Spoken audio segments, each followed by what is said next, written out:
IEM के एग्जिमप्रेन्योर programme के अंदर आप सब लोगों का स्वागत है। जैसे कि आप सब लोग जानते हो, हम लोग रेगुलर बेसिस पे ऐसे एंटरप्रेन्योर कि जो फर्स्ट टाइम एक्सपोर्टर या इंपोर्टर है, इसीलिए हमने एक वर्ड दिया हुआ है, उसका नाम दिया हुआ है एग्जिमप्रेन्योर्स, नहीं एक्सपोर्ट इंपोर्ट इंडस्ट्री के अंदर आए हुए एंटरप्रेन्योर्स जो फर्स्ट टाइमर्स हैं, उनके रेगुलर बेसिस पे इंटरव्यूज लेते हैं ताकि आपको समझ में आए या आपके भी मन में कुछ क्वेश्चंस हो, डर हो, या तो आपके भी जो मन में एक एक्सपोर्ट को लेके भावना है वो दूर हो पाए और आप भी मोटिवेट हो पाओ।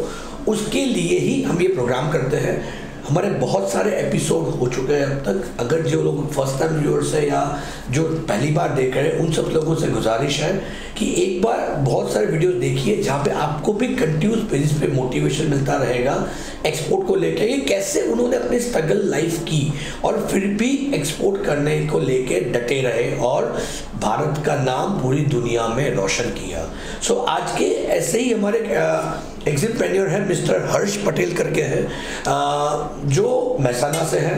एंड ऑलमोस्ट मैं थोड़ा डिस्कस कर रहा था उनके बारे में कि वो क्या है, क्या बैकग्राउंड से हैं। तो उनका भी कोई बिजनेस बैकग्राउंड नहीं था पहले, फादर की एजेंसी थी, बट अगर एक्सपोर्ट की या चीज़ की बात करें तो that was absolutely blank for him, right. वहाँ से बैंक की सिक्योर जॉब छोड़ने के बाद ही was determined to start something. So उनकी स्टोरी उनके ही शब्दों में सुनेंगे हम लोग, राइट। सो आई वेलकम हर्ष भाई फॉर द शो। जैसे कि मैंने बताया स्टार्टिंग में, हम लोग जानना चाहेंगे बेसिकली थोड़ा आपके बारे में कि आप किस बैकग्राउंड से बिलोंग करते हैं सर। मेरे घर में अभी तो पहले कोई बिजनेस में नहीं था। ओके। दादा और पापा जॉब ही करते थे पहले से ही। गुड। तो मुझे थोड़ा एक्सपोर्ट और इंपोर्ट में थोड़ा ज़्यादा रुचि होने लगी और मैं उस बैंक में से फिर जॉब कर। आप कहाँ पे काम करते हैं सर पहले?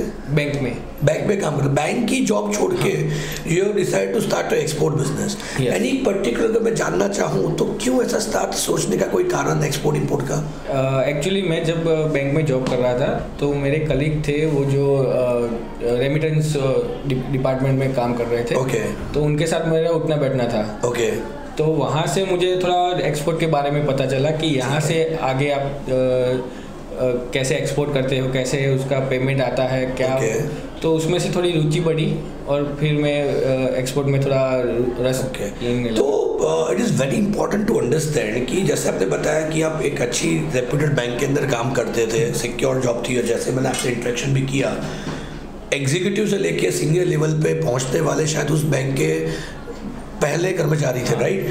तो ऐसी अच्छी पोजीशन होने के बाद भी जब आपने सोचा कि मैं बैंक की जॉब छोड़ रहा हूँ and I want to enter into export business, so family वालों ने आपको ऑब्जेक्शन नहीं किया? यूजुअली होता है ऐसा कि they are taking the objection, तो आपको किसी फैमिली ने ऑब्जेक्शन नहीं लिया आपका? नहीं, उन्होंने बोला था कि आप कुछ करो बट आपकी बैंक की जॉब मत छोड़ो, उसके साथ साथ कुछ करो। ओके। पर मुझे बस कुछ करके दिखाना था, तो उसमें पापा भी बोले कि 2-3 बार कि मत छोड़, तू साइड में कुछ करता रहे। ओके। पर मुझे कुछ करना ही था तो इसीलिए। यानी आप डिटरमाइंड थे कि सर मैं जो कर रहा हूँ वो सच्चा कर रहा हूँ, राइट, और अपनी एफर्ट पूरी की पूरी लगाऊंगा। दोस्तों बहुत ज़रूरी है ये समझना कि बहुत बार ऐसा होता है कि हम लोग सोचते रहते हैं और उसको इम्प्लीमेंटेशन जब करने की बारी आती है तो हम लोग पीछे हट जाते हैं। बट डिटरमाइंड होना, अगर मैं हमेशा कहता हूँ कि एक्सपोर्ट में अगर सक्सेसफुल बनना है तो ये डिटर्मिनेशन सबसे ज़्यादा ज़रूरी है। गुड। सो फिर कैसे आपने डिसाइड किया कि मैं अभी कुछ करूँ, बैंक की जॉब छोड़ूं और एक्सपोर्ट पे, क्योंकि जिसका आपका तो कोई बैकग्राउंड भी नहीं था एक्सपोर्ट को लेके, तो फिर आपने कैसे प्लान करने का सोचा आपने फिर? जब मैं बैंक में जॉब कर रहा था तो ये सब तो मुझे रेमिटेंस के जो फॉरेन एक्सचेंज रेमिटेंस आपको बताते हैं। Okay, good. तो फिर एक बार मुझे आपका IIIM का ईमेल आया। ओके। तो उसमें मैंने थोड़ा स्टडी किया कि कैसे ये लोग सिखाते हैं एक्सपोर्ट करना, और ठीक है, उसमें से मैंने 2-3 फ्रेंड्स से पूछा कि आप कहाँ पे किया आपने कोर्स। तो फिर मैंने महसाना जो ब्रांच है आपकी उसमें विजिट किया और फिर मैंने वहाँ से ज्वाइन करके IIIM ज्वाइन करके फिर हमारे साथ जुड़े हैं आप और अपने हमारे मिशन के अंदर आगे बढ़ने का प्लान किया। तो फिर सर कैसे प्रोडक्ट आपने क्या स्टार्ट किया, कैसे स्टार्ट किया? I will be happy if you can share with us and how was the journey up till now, जितना टाइम आपने इस फील्ड में आए हो, I'll be happy to share your experience of that as well. मैं बहुत happy हूँ क्योंकि पहले मैंने जब स्टार्ट किया तो कोई भी नया एंटरप्रेन्योर होता है तो वो पहला क्या स्टार्ट करना चाहता है कि एक्सपोर्ट क्या करना चाहता है कि ओनियन ले लिया, फिर पेपर्स ले लिया, बेसिक कमोडिटी हो। हाँ, बेसिक जो बहुत रिस्क नहीं है उसमें, 5-10 लाख का इन्वेस्टमेंट होता है। तो हमने पहले सोचा कि चलो अपन इंपोर्ट करते हैं क्योंकि एक्सपोर्ट करना तो बहुत डिफ़िकल्ट रहता है। उस टाइम मैं ऐसा सोच रहा था, तो इंपोर्ट तो करते हैं, कुछ इंपोर्ट ड्यूटी भर के फिर हम माल छुड़वा लेंगे। ठीक है। तो हमने पेपर्स का सोचा और हमने पेपर्स फिर थाईलैंड से इंपोर्ट करने का सोचा। सुपर। तो वहाँ से हमने इंपोर्ट भी सब ऑनलाइन सब देखे बिना ही हमने सब स्टार्ट कर दिया। बट मैं जानना चाहूँगा, जैसे आपने बताया कि आपने उसका नॉलेज भी लिया हमारे थ्रू, फिर भी देखे बिना आपने ब्लाइंड रिस्क कैसे ले लिया? क्योंकि शायद जहाँ तक मुझे हम लोग प्रोग्राम बताते भी है, हाँ, क्योंकि अगर सप्लायर हो या बायर हो कैसे वेरीफाई करना, तो आपने ऐसे, अगर आप चलो जो नहीं जानता है उससे रिस्क लेने में समझ सकता हूँ, बट जैसे आपने बताया कि आप ये सिर्फ जानते हो, फिर भी कैसे रिस्क लिया? जानते तो है बट हमने बहुत उसके बारे में रिसर्च नहीं किया क्योंकि उनके मेल और कन्वर्सेशन इतने पावरफुल थे तो हम उतने कन्विंस हो गए। ओके, यानी आपको वो रिसर्च करने की जरूरत ही नहीं क्योंकि कम्युनिकेशन ही ऐसा था। क्योंकि क्योंकि उनकी वेबसाइट और जो ओरिजिनल कंपनी की वेबसाइट है वो सेम मिलती जुलती थी। ओके, डुप्लीकेट वेबसाइट बना के आपने? हाँ।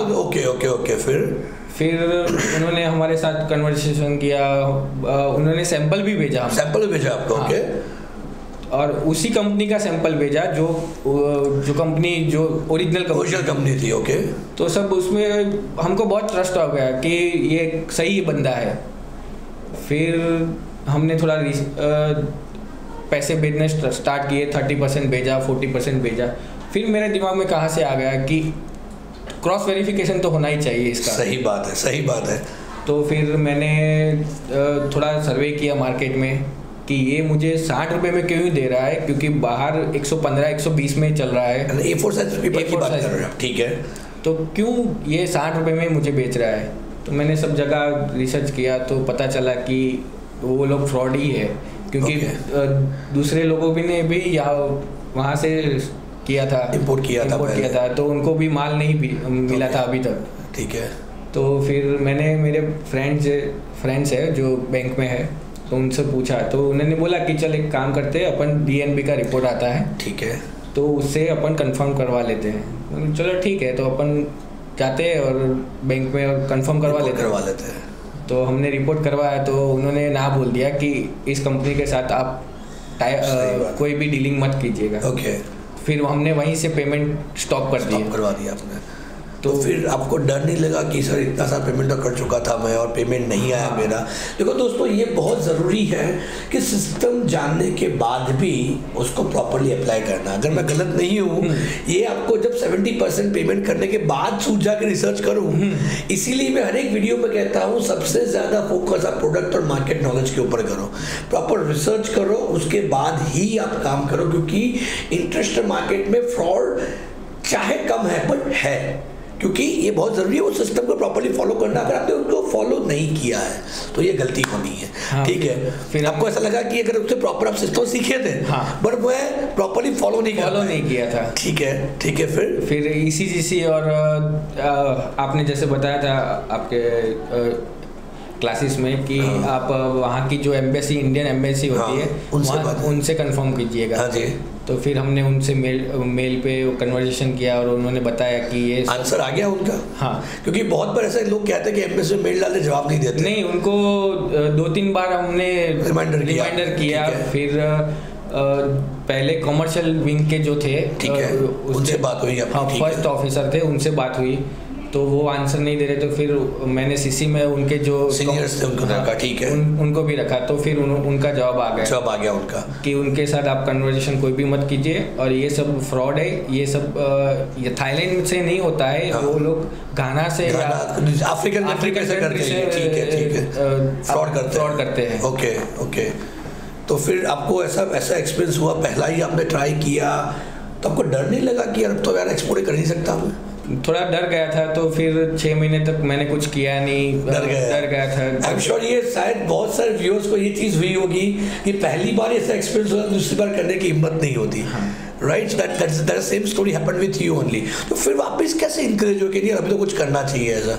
फिर मैं तो घर पे ही बैठा था, कुछ कर नहीं रहा था, तो फिर पापा ने ऐसे बोला कि हमको हमारे पास जो 3 व्हीलर वैसे जो कोई जो BS3 और BS4 का कुछ हुआ था, तब पापा ने बताया कि ये बाहर भी एक्सपोर्ट होती है, हमारे पास बहुत स्टॉक पड़ा है। ओके, यानी आपके जो जिस कंपनी की डीलरशिप थी उसका वो BS3 BS4 का इशू हुआ था लास्ट 6-8 महीने पहले, तकरीबन 1 साल पहले। हाँ, तो उसमें आपने क्या किया? पापा ने इंकरेज किया कि इंटरनेशनल मार्केट में जाना चाहिए। Okay, good. तो फिर मैंने थोड़ा रिसर्च किया सब जगह से, कहाँ से क्या होता है। तो फिर मुझे एक उत्तराखंड या हिमाचल प्रदेश से 2-3 बायर्स मिले। Okay, good. और वहीं से फिर मैंने 3 व्हीलर जो हमारे पास स्टॉक पड़ा था 2.5 करोड़ का, वो फिर हमने एक्सपोर्ट करना वहाँ से शुरू किया। तो 1 साल तक हमने वो एक्सपोर्ट किया। कहाँ पे? कौन सी कंट्री? हिमाचल? नेपाल मैंने हिमाचल प्रदेश के रूट के थ्रू हमने नेपाल एक्सपोर्ट किया। यानी अगर मैं स्टोरी की बात करूँ कि बहुत इंटरेस्टिंग स्टोरी है आपकी कि आपने एक्सपोर्ट करना चालू किया, पहले इंपोर्ट करना चालू किया। उसमें आपने शायद जो भी तकरीबन 5-7 लाख रुपए लॉस किया, एंड यू रिटर्न के नहीं एक्सपोर्ट नहीं करना चाहिए, इंपोर्ट भी नहीं करना, डर लग रहा। पापा ने वापस बताया क्योंकि BS4 और BS3 का जो इशू हुआ था उसके आपके पास 1.5 स्टॉक पड़ गया। उसको आपको ध्यान में आया कि इंटरनेशनल मार्केट में बिक सकते कि वहां पे अलाउड था, तो आपने उसके लिए बायर्स ढूंढे और उसको एक्सपोर्ट किया। Right, it is very good. So it is more important कि दोस्तों देखो, यही एक सच्चा एंटरप्रेन्योर होता है कि निष्फलता के बाद भी सफलता के पीछे लगे रहना। डर बैठने के बाद भी उन्होंने करना चालू किया, उसके बाद एक्सपोर्ट भी किया और ऑलमोस्ट 2.5 करोड़ का आपका जो माल पड़ा हुआ था वो अपने सारा एक्सपोर्ट करके बेच दिया आपका। और हाउ वाज दैट एक्सपीरियंस? अच्छा रहा एक्सपीरियंस? और पैसा वो बहुत बढ़िया एक्सपीरियंस था, क्योंकि आप वो सिस्टम समझ के सिस्टम फॉलो करके आप काम कर रहे थे। सिस्टम पूरा, यानी उससे पैसा डूबने का ऐसा कुछ कि पैसा नहीं आया मेरा, क्या GST कैसे लगता है वो सब भी हमने देखा, और वो सब उसके वेबसाइट से, गवर्नमेंट की वेबसाइट से समझी आपने प्रॉपर। यानी आपने तो सिस्टम शायद 1-1.5 महीने पहले साल पहले सीखी थी, सिस्टम को वापस एक्सरसाइज की, उसको एक्सरसाइज करना चालू किया और सब। उसके बाद आप क्या एक्सपोर्ट करने का प्लानिंग कर रहे हैं? अभी मैं ऑनियन एक्सपोर्ट करता हूँ। ओके, मनोहर इंटरनेशनल के साथ। ओके, अगेन जैसे कि बहुत सारे व्यूअर्स जानते हैं, हमने एक लेट्स एक्सपोर्ट करके बेसिकली एक प्रोग्राम चालू किया है जिसके अंतर्गत जो भी लोग ऑनियन और ये सब जो कम्युनिटी एक्सपोर्ट करना चाहते हैं उनको एक प्लेटफॉर्म प्रोवाइड करते हैं कि जिसके अंतर्गत सारी पेमेंट से सबसे ज़्यादा डर जो रहता है पार्टी को पेमेंट का रहता है, राइट, कि माल भेजूंगा पैसा नहीं आएगा। सबसे बड़ी सिक्योरिटी हम उस चीज़ की देते हैं क्योंकि हमने हमारा खुद का बेस वहाँ पे बनाया हुआ है और उसी बेस के साथ हम लोग सिक्योरिटी करते हैं। तो जो लोग भी ऑनियन एक्सपोर्ट करना चाहते हैं दुबई के अंदर, श्रीलंका के अंदर, एक बार मेरी रिक्वेस्ट है, इरिस्पेक्टिव ऑफ हमारे साथ कीजिए या ना कीजिए, पर हमारे एमसेक्टिस एक बार कंसल्टिंग कर लीजिएगा ताकि हम लोग आपको प्रॉपर गाइडलाइंस दे पाए। तो आपने कब डिसाइड किया हमारे साथ जुड़ना इस चीज़ को लेके? अप्रोक्स दिवाली के तक तो मेरा ये सब चल रहा था। ओके, नेपाल के जो आपके बैटिंग स्टॉक पड़ा था क्लियर हो गया सारा का सारा? फिर मैं बैठा था ऐसे ही, वो ख़त्म हो गया था, तो मेरा फ्रेंड है उससे पता चला कि ऐसा कोई प्रोग्राम है जो मनोहर इंटरनेशनल करता है। ठीक है। तो फिर मैंने वहाँ पे जाके विज़िट किया, मैसाना में जाके पहले विज़िट किया, ट्रिपल की जो ऑफिस है वहीं से। फिर वहीं से पता चला कि ऐसा कोई प्रोग्राम चल रहा है, तो मैंने थोड़ा उसमें रुचि करके फिर मैंने अहमदाबाद कांटेक्ट किया और फिर उससे आगे बढ़ के अभी कंटेनर एक्सपोर्ट कर रहे हैं। Okay, so how was your experience overall? कैसा रहा आपने जब, क्योंकि आप पहली बार एक्सपोर्ट किया है, इंपोर्ट का डर गए थे, एंड अभी आपने ऑनलाइन एक्सपोर्ट किया, शायद कितने कंटेनर एक्सपोर्ट किया आपने? 2 कंटेनर आप एक्सपोर्ट करते हैं, एक 1 बाय 1 आपने किया, ठीक है। तो ओवरऑल कैसा एक्सपीरियंस है आपको क्या क्या चैलेंजेस लगी उसके अंदर? हमारा सपोर्ट सारा था आपके साथ। पहले तो कैसे भेजना है, क्या करना है, कुछ पता नहीं था मुझे। ओके। तो यहीं से मुझे गाइडेंस मिलता रहा कि ऐसे ऐसे आपको करना है और इसमें आपको ये सर्टिफिकेट लगेगा, वो सर्टिफिकेट लगेंगे, वो सब बताते रहे, वहीं से गाइडेंस मिलता रहा। ठीक है। और फिर जो भी पहला कंटेनर भेजा तो स्टफिंग और वो सब रेगुलर अपडेट आते रहते थे। ठीक है। फिर कब पहुंचेगा उसका भी अपडेट आपको मिलते रहे, ठीक है। फिर पहला पहुंच गया तो मैं बिंदास हो गया कि भाई अभी मुझे कॉन्फिडेंस आ गया है, पहली बार करना है। हाँ। Good point super. पहली बार एक ऐसे दिल में ऐसे भी हो रहा था कि क्या होगा वहां पे पहुंच के, मुझे रेट मिलेगा नहीं मिलेगा, रहती है पहले बार की, ठीक है। मैं लॉस में जाऊंगा नहीं जाऊंगा, क्या होगा अगली बार, क्या करूंगा, ठीक है। पर यहाँ से उतना सपोर्टिव मुझे मिलता रहा कि आप चिंता मत करो, हम आपके साथ है और वो सब। उसके बाद मुझे कॉन्फिडेंस आ गया कि अभी कुछ भी हो जाए, अभी एक्सपोर्ट करना ही करना है। ऑसम। यानी आपने जैसे बताया स्लोली ग्रेजुअली करते करते अब एटलीस्ट एक्सपोर्ट का जो आपने 1.5-2 साल पहले विजन देखा था, that you very successful and regular updates and everything you receive from our end. Any challenges you might have faced? फिर क्योंकि बहुत सारे लोगों को एक ऐसा question, sorry to interrupt, but एक क्वेश्चन ऐसा रहता है सब लोगों का कि सर मैं तो सिर्फ आपको पैसा दे दूंगा, मुझे तो कुछ काम नहीं करना उसके बाद, अगर लेट्स एक्सपोर्ट की बात करते हैं तो आपको भी ऐसा फिलहाल कुछ भी आपको करने की नहीं जरूरत पड़ी है? नहीं, ऐसे कुछ नहीं है सर, क्योंकि अब अभी जब आपका पेमेंट आप पेमेंट करोगे तब आपको बैंक का जब जो बेसिक रजिस्ट्रेशन डॉक्यूमेंट्स आप तो शायद इंस्पेक्शन करने भी गए थे कार्गो का आपके, ठीक है। मैं जब दूसरा कंटेनर मैंने बुक करवाया तो यहाँ से ऐसे बोला कि आप एक बार खुद जाके आओ, जरूरी है कि क्या हो रहा है, क्या कहाँ किस तरह से स्टफिंग हो रहा है, गुड कितने किलो की बैग जा रही है, कैसी बैग है, वो सब क्वालिटी कैसी है, कितने इंचेस की है, वो सब मैं जानने के लिए मुझे बहुत इच्छा थी। तो मैंने यहाँ से जब मेरा दूसरा कंटेनर भरा रहा था तो मैं नासिक पहुँच गया। गुड। और वहीं पे जाके पूरा सर्वे किया कि कहाँ से भरा माल रहा है। So everything was going good. We give all the support to you on that. Yes, sir. That is wonderful. So अगर मैं जानना चाहूँगा कि अभी what is your future vision about the exports? अभी तो सर आपके साथ ही काम करना है, क्योंकि मुझे आपके पर भरोसा है, क्योंकि thanks lot for that trust, actually thanks a lot. तो अभी थोड़ा मैं भी अभी बहुत जान नहीं चुका हूँ इस फील्ड में, अभी और जानना है कि वहाँ पे चीजें भी कर सकते हैं हम लोग, सही बात है। तो वहाँ अभी मैं फ्यूचर प्लानिंग में ऐसा कर रहा हूँ कि दुबई जाके कैसे बिकता है वो भी देखना। Super we do allow that as well. See हमारा इस लेट्स एक्सपोर्ट का उद्देश्य वही है कि जो एक सिक्योर वे से सिस्टमेटिकली बिजनेस होना चाहिए वो हो।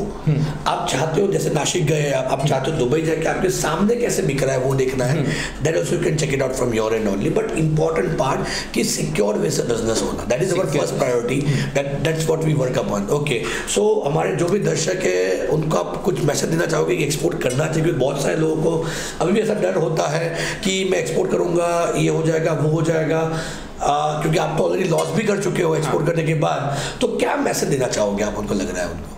बस ये मैसेज देना चाहूँगा कि आप जो भी करो वो रिसर्च एंड उसके डेवलपमेंट पे ही करो, क्योंकि आप जितना रिसर्च करोगे उतना ही आपको बेनिफिट रहेगा। सही बात है। और पार्टी कंफर्मेशन और वो सब पहले से ही आप करवा के मेरे जैसा मत करो ना, बस यानी जो भी आपने सिस्टम सीखी उसको स्ट्रिक्टली फॉलो करो। It is more important. See मैं हर बार कहता हूँ एक्सपोर्ट इंपोर्ट ये सिस्टमेटिक काम है।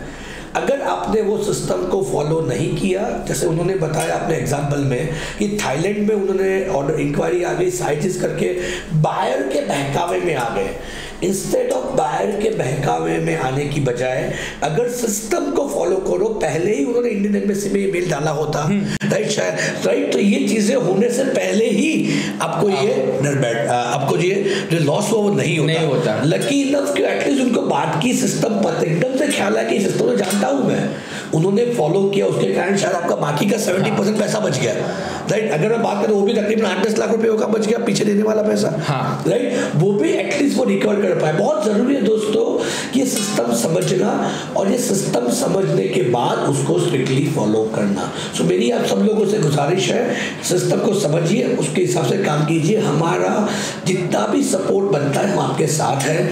हमारे जो भी रेगुलर पार्टिसिपेंट है उनके लिए हमने इसीलिए हेल्प डेस्क का सपोर्ट दिया हुआ है, आई सपोर्ट का सपोर्ट दिया हुआ है, जो free life time free export import consultancy है। हम कोई क्लियरिंग फॉरवर्डिंग एजेंट या हम लोग कोई कंसल्टेंट नहीं है। हमारा उद्देश्य क्लियर है, हम लोग खुद एक्सपोर्टर हैं। हमारा उद्देश्य क्लियर है कि सिस्टम के साथ एक्सपोर्ट हो और दुनिया के कोने कोने में एक्सपोर्ट हो और जो सुनहरे दिन थे इंडिया के अंदर वापस आए।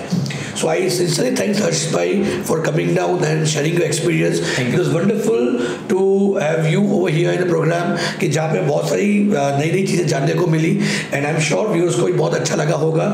So अगर आपको अच्छा लगा है प्रोग्राम तो प्लीज़ शेयर कीजिए, सब्सक्राइब कीजिए और YouTube चैनल के बेल आइकन को दबाना मत भूलिएगा ताकि रेगुलर बेसिस पे आपको ये सारे अपडेट्स मिलते रहे. हमारे उसके अलावा बहुत सारे प्रोग्राम चलते हैं, वीडियोस दिए हुए, आपके जो भी क्वेश्चंस है क्वेरी रेगुलर बेसिस पे हम लोग अपडेट करते रहते हैं. तो मेरी सब लोगों से गुजारिश है एक बार चेक कीजिए और ज़्यादा से ज़्यादा लोगों तक इस चीज़ को पहुँचाइए. So thanks lot for watching this. Thanks lot for coming now.